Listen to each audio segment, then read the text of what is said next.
एक समय की बात है। एक बूढ़ा व्यक्ति था, उसके 7 पुत्र थे। 7 पुत्रों का विवाह हो चुका था। 7 बहुओं में से सबसे बड़ी बहू एक नेक, दयालु और अच्छे स्वभाव की थी। किंतु 6 बहुएं लालची, घमंडी और कामचोर थी। एक समय कार्तिक मास आ रहा था, तो बूढ़े व्यक्ति ने अपनी 7 बहुओं से कहा कि मैं कार्तिक स्नान करना चाहता हूँ, तो तुम 7 में से कौन मुझे कार्तिक का स्नान करवाएगी? तो सबसे बड़ी बहू बोली, पिताजी मैं आपका कार्तिक स्नान करवाऊंगी। बाकी की बहुओं ने अपने ससुर को मना कर दिया कि हमसे ये सब नहीं होगा। बूढ़ा व्यक्ति अगले दिन अपनी सबसे बड़ी बहू के घर कार्तिक स्नान करने के लिए गया। कार्तिक स्नान में ब्रह्म मुहूर्त में ही स्नान करना होता है। जैसे ही वह सुबह सुबह स्नान करके बाहर आया, उसने अपनी गीली धोती को रस्सी पर डाल दिया।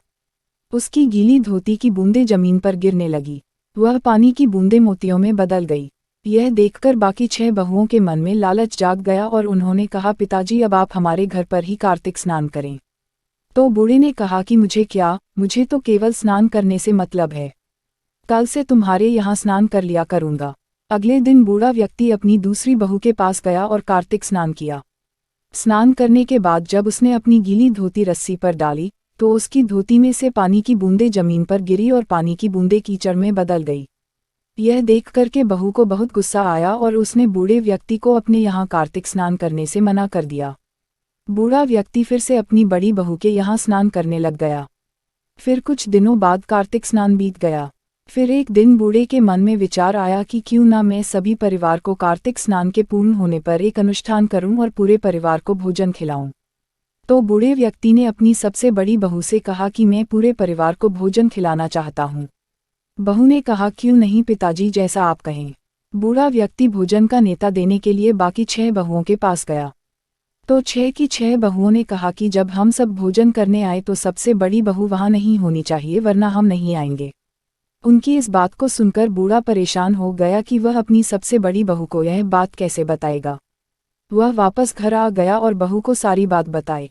तो बड़ी बहू ने बड़े प्यार से कहा, कोई बात नहीं पिताजी, अगर वह सब मेरे साथ भोजन नहीं करना चाहते तो कोई बात नहीं।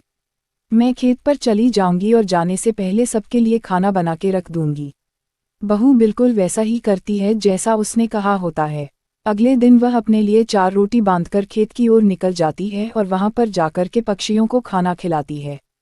उसी समय उसकी 6 बहुएं दावत के लिए पहुंच जाती हैं और खाना खाने के बाद बहुएं रसोई में जाकर बचे खाने में कंकड़ और पत्थर डाल देती हैं, ताकि सबसे बड़ी बहू खाना ना खा पाए और अपने घर वापस आ जाती हैं। फिर जब बड़ी बहू वापस घर आती है और खाना खाने के लिए रसोई घर में जाती है, बर्तन का ढक्कन उठाकर देखती है। उसको देखने के बाद उसे अपनी आंखों पर विश्वास नहीं होता, क्योंकि कंकड़ और पत्थर हीरे और मोतियों में बदल चुके थे। उसने देखा कि रसोई घर के सारे बर्तन हीरे और जेवरात से भर गए हैं।